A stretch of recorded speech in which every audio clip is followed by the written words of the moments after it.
সালের টি-২০ বিশ্বকাপকে সামনে রেখে প্রতিযোগিতার দল বণ্টন নিয়ে উন্মাদনা শুরু হয়ে গেছে ক্রিকেট বিশ্বে। আনুষ্ঠানিক ফিকচার ঘোষণার কথা রয়েছে আগামী ২৫ নভেম্বর।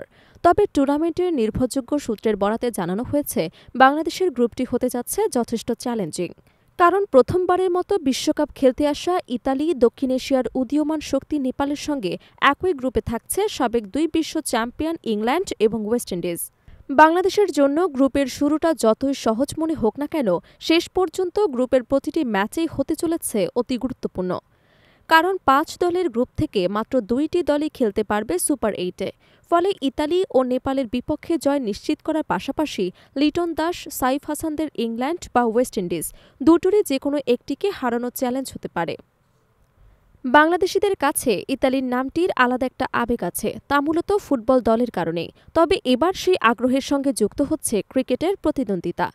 ইতালির ক্রিকেট দল প্রথমবারের মতো বিশ্বমঞ্চে পা রাখতে যাচ্ছে এবং তাদের বিপক্ষে বাংলাদেশ খেলবে গ্রুপ পর্বেই। অন্যদিকে নেপালও রয়েছে টাইগারদের সঙ্গে একই গ্রুপে, যে দলটিকে ২০২৪ বিশ্বকাপেও গ্রুপ পর্বে হারিয়ে সুপার ৮ নিশ্চিত করেছিল বাংলাদেশ। কেবল বাংলাদেশের গ্রুপ নয়, ২০২৬ সালের বিশ্বকাপের বাকি গ্রুপগুলোতেও প্রত্যাশা করা হচ্ছে হাড্ডাহাড্ডি লড়াই। স্বাগতিক ভারত ও শ্রীলঙ্কা নিজেদের মাঠে খেলবে বলে তাদের গ্রুপ নিয়ে আগ্রহ বেশি। ভারতের গ্রুপে রয়েছে চিরপ্রতিদ্বন্দ্বী পাকিস্তান। বাণিজ্যিক স্বার্থে ভারত পাকিস্তানকে একই গ্রুপে রাখা এখন নিয়মে পরিণত হলেও প্রতি বিশ্বকাপে এই ম্যাচটি ভরপুর আলোড়ন তোলে। তাদের সঙ্গে থাকছে তুলনামূলক সহজ প্রতিপক্ষ নেদারল্যান্ডস, নামিবিয়া ও যুক্তরাষ্ট্র। স্বাগতিক হিসেবে ভারত বরাবরই হট ফেভারিট, বিশেষ করে ২০২৪ বিশ্বকাপে দক্ষিণ আফ্রিকাকে হারিয়ে শিরোপা জেতার পর। অন্য স্বাগতিক শ্রীলঙ্কার গ্রুপটি শক্ত প্রতিদ্বন্দ্বীদের সমন্বয়ে গঠিত হচ্ছে বলে ধারণা করা হচ্ছে। লঙ্কানদের সঙ্গে একই গ্রুপে রয়েছে ক্রিকেট পরাশক্তি অস্ট্রেলিয়া, অভিজ্ঞ জিম্বাবুয়ে, ধারাবাহিকভাবে উন্নতি করা আয়ারল্যান্ড এবং এশিয়ার আরেক প্রতিদ্বন্দ্বী ওমান।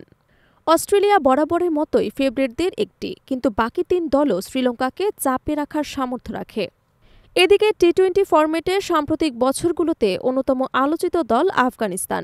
২০২৪ বিশ্বকাপে তারা খেলেছিল সেমিফাইনালে। এবার তাদের গ্রুপে থাকছে দক্ষিণ আফ্রিকা, নিউজিল্যান্ড, সংযুক্ত আরব আমিরাত এবং সর্বশেষ কানাডা। পাকিস্তান এবারও চমক দেখাতে পারে বলে ধারণা বিশ্লেষকদের।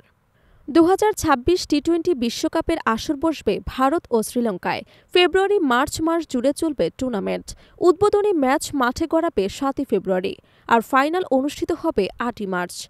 পাকিস্তান যদি ফাইনালে পৌঁছাতে ব্যর্থ হয়, তবে শিরোপা নির্ধারণী ম্যাচ অনুষ্ঠিত হবে ভারতের আহমেদাবাদে। অন্যথায় শ্রীলঙ্কা হবে বিকল্প ভেন্যু। টাইগাররা ইতালি, নেপালের বিপক্ষে জয়ের লক্ষ্য ঠিক করলেও ইংল্যান্ড ও ওয়েস্ট ইন্ডিজের বিরুদ্ধে ম্যাচ দুটোই হতে যাচ্ছে গ্রুপ পর্বের সবচেয়ে বড় পরীক্ষা।